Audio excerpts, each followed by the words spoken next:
Back in 2008, when we sort of embarked on this project, PUB has this plan to implement the ABC Waters program, which was really to try to bring people closer to water, right, so that they will enjoy and then also to cherish it. So the Kallang River at that point also was due for replacement. So instead of building a concrete canal, we thought of how we can integrate the canal with the parks. Because NParks was also going to redevelop the park. And so the objective was really to create a sort of a blue-green infrastructure where the river becomes part of the park, and then it becomes something that the people can enjoy, right? Even especially when it's not raining. Yeah. So when PUB share with us their plans on redeveloping or changing the concrete canal into a naturalized river, NParks took the opportunity because it was a good opportunity for us to deliver a park that would be much better than before. Right. So from NParks' angle, the objective, of course, is to make sure we have a park that is going to be more relevant to the park user, more useful, more friendly, and a better place for them to enjoy themselves. Right. And also then we took the opportunity to work with PUB so that we can actually increase the biodiversity of the park.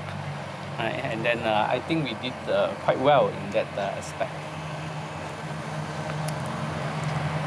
And I think for us as consultants, we had the task to develop the dreams, right? So our objective, of course, was to create and to complete a project which was in everybody's mind and which had a lot of challenges. So we had to develop a system which is still a monsoon drain after completion. We had to develop a natural river which increased biodiversity, like you said, Mr. Kong. We had to develop a safe system where people can interact with the water. So I think that was our objective, to bring the design and the engineering part into this project. I think for us, the transformation of the concrete canal to a naturalized river is something that we dream about when we started the project. And now we see it happening. It's something that we can see that is very fulfilling, in the sense that instead of having a typical concrete canal, now you have a very nice river, which acts as a park when it's dry, when the dry weather, right? But when it's raining, it will still serve its function as a waterway that will channel away the runoff. Yeah, so in that sense, that I think having achieved this whole project, we can see that the people now can see the difference in the whole environment, right? So because instead of having a canal that actually cuts across the park, now you have the river that is seamlessly integrated with the park. So for the public, I think that is something that is wonderful, and especially for the residents nearby, right? They can now enjoy all these beautiful green spaces. Again, when it was first conceptualized, we really have some challenges. From the park users' point of view, they are not very sure whether we can deliver a product as what we say, right? That it will be seamless, people can get to the edge of the river, people can interact with the river. So there are a lot of concerns on things like safety, things like this amenity, things like, actually you're taking up more space by having a river through the park. But I think after we have developed the concept and worked out all the details with the public engagement with the park users and the interest group, we did quite a good follow-up on their feedback. We were able to actually landscape it very well. We were able to actually introduce features in the whole product. For example, safety measures, programs and all that. So from NParks' point of view, I must say that park users are very happy with the final product. For example, for visitorship, before the development, we have about 3 million visits per year. Just right after the development was completed and was launched, we got 4 million visits per year, right? That was human visitorship. When we talk about the biodiversity, before development, there were 60 species of birds. Right now, there's more than 70. And that goes for things like dragonflies and butterflies. We see an increase, right? So anecdotally, we also note that there are many groups who actually come and use the park very well in the early morning. We've got Tai Chi, yoga, Zumba, skaters, joggers, and what have you.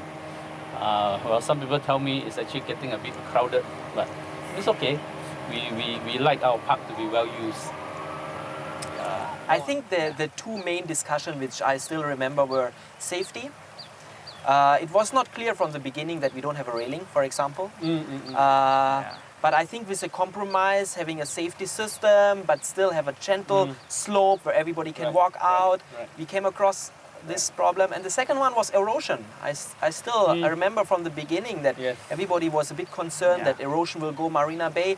But I think with all these tests and hydraulic models, it really showed that we can minimize the risk, and it shows that we don't have any problem. Correct.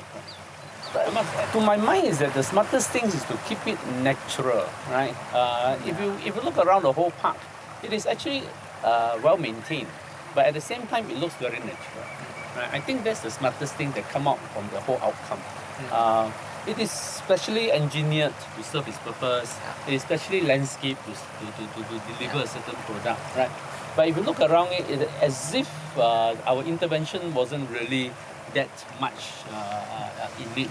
It just happened that if we don't tell people about this project, people will just assume that the river is a river and that a park just formed around it and the rest of the trees just grow on its own. I think that's the best. So I think the part about the engineering which people don't see, because below all that grass area that you see, there's a lot of engineered slope that is happening, and these are the things that people don't see, but it's something that we actually have to make it work, right? So that eventually it will turn out well.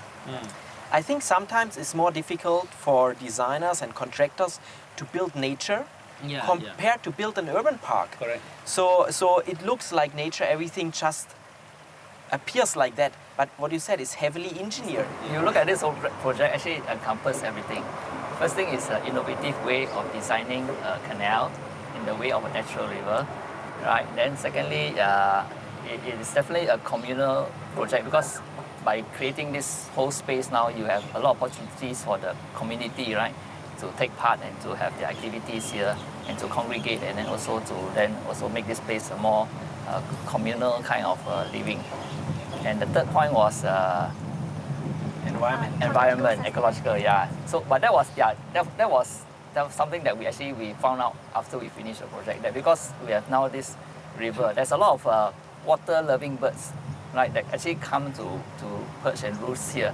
So in the past, the birds don't go inside the canal, but now after we have completed the river, you find a lot of these the birds that go to the water, right? They actually come here to actually live in this area. So definitely, I think that also is the outcome. I should then reveal my secret. From MPark's point of view, we were not after innovation and all that, right? We were very, very focused on providing parks for the community. That means park user-centric, park user design. And of course, back in our mind also, if we have a park and we have a potential of a river, which is something new happening next to the park, we also chance upon it to enhance the biodiversity and have a more so-called nature-centric park for the park users, which is something very, very, very different. This used to be more like an urban park, but right now it turned out to be more of a nature-inspired, nature-oriented park. So for us, it works that way. Not so much on innovation, because open space, the public open space is the public open space, right? But I think that's the beauty, and that's also the way forward. We cannot separate all these things. Yes. We have to do biophilic design, where human and nature all coexist, benefit from each other, and the innovation part always comes in. And I think that's a perfect example where you really bring all these things together. Yes.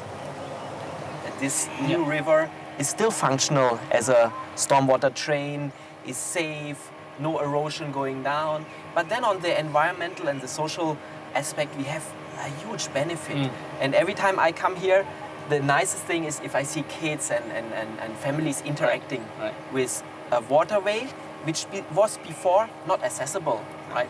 So I think, as a team, we really achieved that. Yeah, I think the wonderful part is when you see the children playing in the water. Yeah, I think that's something that was never ever thought about in the past, that people can go near to the water to enjoy the water.